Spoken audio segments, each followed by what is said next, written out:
Alright, so I need to make a special video this morning, and I'm sure most people have heard the news. I mean, it's been rumored for over a week now, and this morning they finally implemented it. Now, government is banning 1,500 types of quote-unquote assault-style firearms. Now, the problem with that is assault style is very open for interpretation because I mean, the official definition is guns that have the ability to fire fully automatic, which those guns are already prohibited in Canada. They have been since at least 20 years.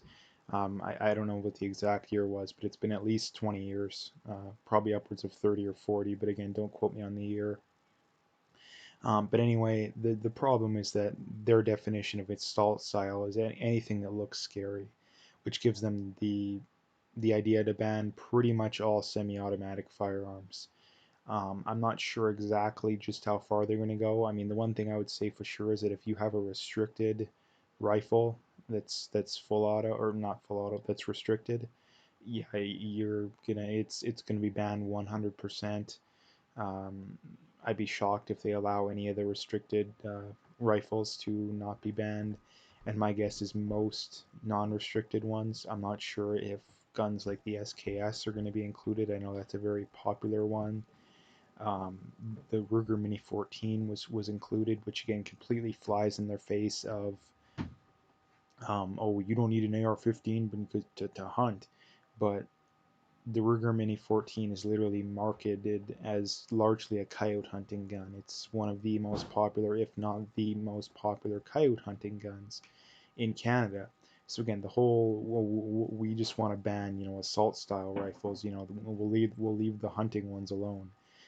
This is the biggest farce, at least in my lifetime, in Canada. Now, like I say, I'd be very surprised. My guess is we're at the point where they'll probably ban all semi-autos. Again, they haven't released a list too, which doesn't make any sense. Because on one hand, they're like, yeah, they're banned immediately, but on the other hand, we don't have the list. So how are we supposed to know? Like, what if we want to go shooting this weekend? Now, if you have a restricted gun, yeah, don't even think about it. At least in my opinion. But if you have a non-restricted semi-auto, I mean, guns like the Robinson XCR we know is going to be on the list. The Ruger Mini 14 is going to be on the list. Those are two examples of some non-restricteds that are on the list. But again, there's literally hundreds of variants that are non-restricted that we don't know for sure whether or not they're going to be on the list, namely the SKS. So, like I say, this is and again too, this has nothing to do with public safety whatsoever too. I've read through a lot of comments. I basically spent the whole morning on social media, and you see a lot of people, oh, it's about time kind of attitude. Oh, you don't need these guns to hunt. The kind of people that have no idea what they're talking about whatsoever. And then you have the people that are, they say, I don't own guns. I'm not a big gun guy or girl, but this is clearly not going to work. Now, experts have already weighed in. I mean, I could probably search it up right now.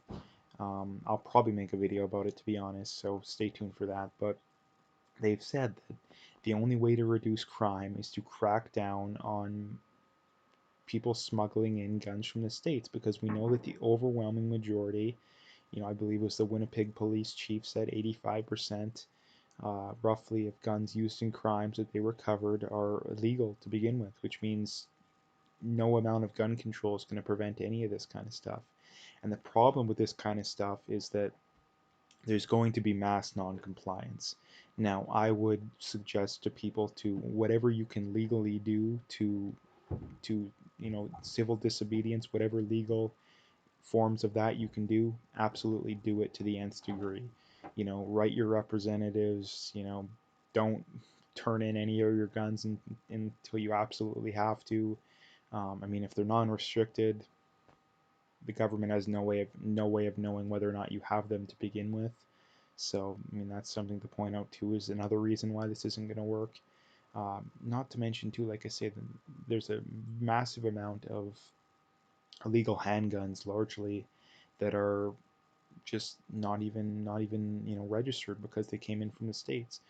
So that's something to point out too. The other thing to point out too is that criminals have, there's this borderline epidemic of criminals making homemade guns, in that they basically make, they're called zip guns, which I don't know exactly how they make them. But again, they're illegal guns and they're making them. I mean, I believe the Winnipeg Police Service is recovering hundreds of them every year now because there's such a demand for illegal guns. And this is the problem too, is that the government is, they're not reducing the demand for crime. That's how you prevent this kind of stuff, is you prevent the demand for people to commit crimes, not for legal gun owners to commit crimes, or legal gun owners to own guns, sorry.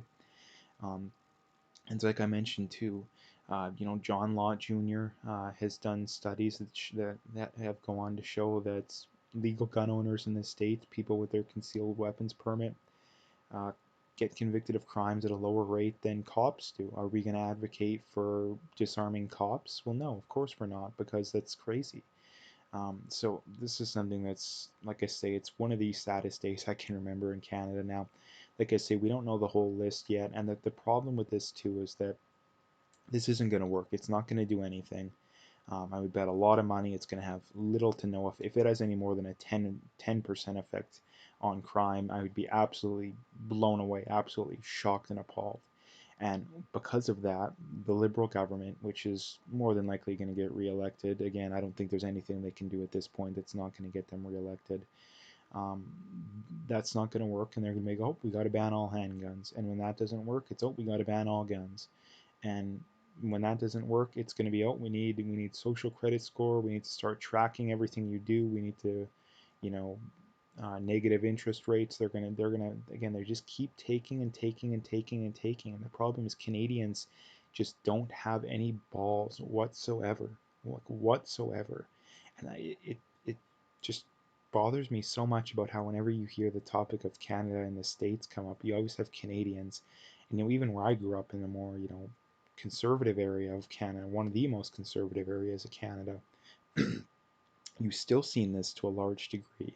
And it's like you're making fun of the states because they have free speech, because they have gun rights, because they actually have some balls. Like, it just goes to show just how sad a state Canada is. Like, and again, this is another reason why people should support the idea of a Wexit movement.